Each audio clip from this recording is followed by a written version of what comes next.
En fait, si tu as appris du vocabulaire avec moi, j'en ai appris aussi de votre côté. Mais moi, c'est bizarre, ils sont à peu près tous liés avec l'Église. Je ne sais pas si ça vous dit quelque chose. Avec l'Église. Donc, aujourd'hui, moi aussi, c'est mon dernier conseil de ville et c'est avec émotion que je vais prendre la parole, puis je ne voulais pas trop tomber là-dessus. Ça fait que j'ai écrit mon petit texte pour être sûr, un, de ne pas oublier, puis deux, de ne pas trop faire une fille de moi. Donc, déjà 4 ans que les gens de mon district m'ont choisi pour les représenter, pour les défendre au conseil municipal. Ces 4 années, je vais l'avouer, ont été assez difficiles, certes, mais aussi très formatrices et très enchantissantes. D'abord, j'ai appris à connaître mes collègues conseillers municipaux, à part le vocabulaire, là, et démystifier certains préjugés que j'avais. Le fait de vivre avec vous pendant ces 4 ans-là, ça a brisé des préjugés que j'avais puis que plusieurs personnes ont par rapport aux élus municipaux. J'ai découvert que malgré nos différends, tous, sans exception, on est inspirés par les meilleures intentions du monde. On prend tout ce qu'on voudra. On est tous inspirés par ces meilleures intentions du monde-là. Tous veulent ardemment servir et défendre leurs citoyens. On est tous égaux là-dessus. C'est dans les moyens que l'on retrouve les différences, d'où les débats, des fois solides et émotifs. Nos échanges sont donc parfois houleux. Ça m'a permis quand même de comprendre les nuances en gestion municipale. J'ai découvert qu'il y avait plusieurs façons de servir la population et que cette pluralité d'opinions est bénéfique pour la population. Puis là-dessus, je veux remercier tout le monde. Vous avez vraiment apporté quelque chose de nouveau dans ma façon de voir les choses à cause de cette différence-là qu'on avait, puis les débats qu'on a eus, puis les discussions qu'on a eues.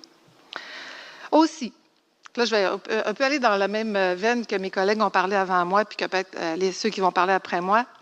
Comme conseillère, j'ai découvert une fonction publique dévouée à leur mission de servir au mieux les citoyens. Et ce, parfois dans des conditions difficiles où les fonctionnaires doivent conjuguer avec le politique, avec l'administratif, avec l'opérationnel, avec l'impact sur la population, les feedbacks, etc. C'est une situation très délicate dans laquelle ils sont. Pendant mes 4 années, j'ai eu l'honneur de côtoyer des personnes inspirantes dans nos services, que ce soit dans les travaux publics, dans les immeubles, services du génie, de l'environnement, du communautaire, de l'urbanisme, des ressources informationnelles, du juridique. Je voulais dire merci à l'ensemble de ces équipes-là. Je veux remercier particulièrement aussi les équipes des bureaux d'arrondissement, qu'on a tendance à oublier, mais qui travaillent de façon extraordinaire. Je vais particulièrement parler de celui de Chicoutimi, avec Marie-Ève Boivin, Vanessa Garand, Cynthia Lefebvre, qui font un travail incroyable pour nous, les élus, mais aussi pour les citoyens, et ce, directement. À toutes ces personnes, fonctionnaires, je veux leur dire qu'ils m'ont conquis et qu'ils ont tout mon respect. Comme mes collègues, j'ai amorcé mon mandat avec des grandes ambitions qui n'ont pas été réalisées ou qui ont été réalisées partiellement. Je suis quand même fière de mon travail que j'ai fait et de l'héritage que je laisse. Je pense par exemple aux presque 600 demandes de citoyens que j'ai dû traiter pendant ces 4 années-là. Je l'ai fait avec plaisir d'ailleurs. Je pense à la reconnaissance de l'importance de nos centres-villes pour l'ensemble de la population de Saguenay. Je pense au fonctionnement des CCU, où l'analyse des dossiers se fait en équilibre entre vouloir accommoder les citoyens qui font une demande spéciale, assurer l'équité pour les recommandations qu'on donne et la protection de la cohérence de la ville. J'espère que mes successeurs poursuivront dans cette voie qui, disons-le, demande un certain courage puisque de dire non des fois à certaines décisions risque souvent de nous faire, de se faire déplaire. Ça déplaît à plusieurs personnes.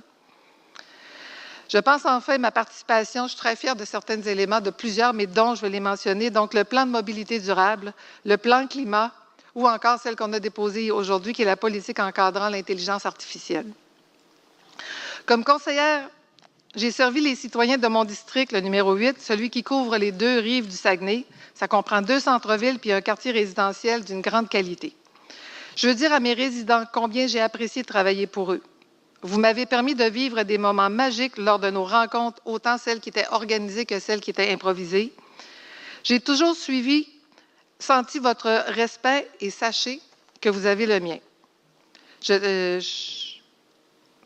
Pour ceux qui ne le savent pas, je ne serai pas au prochain conseil de ville. Je m'étais présentée à la mairie. J'ai retiré ma candidature pour des raisons qui m'appartiennent ou que j'ai dévoilées publiquement hier.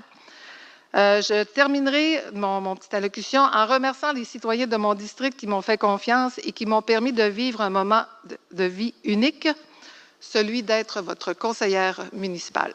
Merci.